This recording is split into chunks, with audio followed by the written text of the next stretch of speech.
সঙ্গে মিলেমিশে কাজ করার আগ্রহের কথা জানিয়েছেন জামায়াতে ইসলামের আমির ডাক্তার শফিকুর রহমান।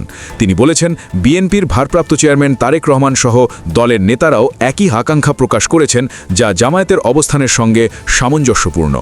বিএনপির চেয়ারপারসন ও সাবেক প্রধানমন্ত্রী খালেদা জিয়ার মৃত্যুতে সহমর্মিতা জানাতে বৃহস্পতিবার সন্ধ্যায় বিএনপির গুলশান কার্যালয়ে যান জামায়াতের আমির। সেখানে তিনি তারেক রহমান সহ বিএনপির শীর্ষ নেতাদের সঙ্গে সাক্ষাৎ করেন এবং শোক বইয়ে স্বাক্ষর করেন। সাক্ষাৎ শেষে সাংবাদিকদের সঙ্গে কথা বলার সময় শফিকুর রহমান বলেন, দেশ একটি গুরুত্বপূর্ণ সন্ধিক্ষণে রয়েছে।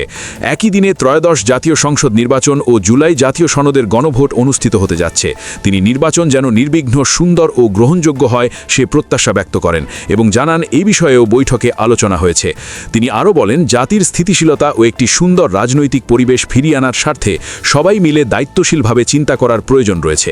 নির্বাচনের পর সরকার গঠনের আগেই সব পক্ষ খোলা মনে বসে জাতির স্বার্থে আলোচনা ও সিদ্ধান্ত গ্রহণ করবে, এমন আশাবাদও জানান তিনি। খালেদা জিয়ার রাজনৈতিক জীবনের কথা স্মরণ করে জামায়াতের আমির বলেন, তিনি গণতন্ত্র ও নাগরিক অধিকার প্রতিষ্ঠায় আজীবন সংগ্রাম করেছেন। গুরুতর অসুস্থতায় তার সঙ্গে রাষ্ট্রীয় পর্যায়ে যে আচরণ করা হয়েছে তা ছিল অমানবিক বলেও মন্তব্য করেন তিনি।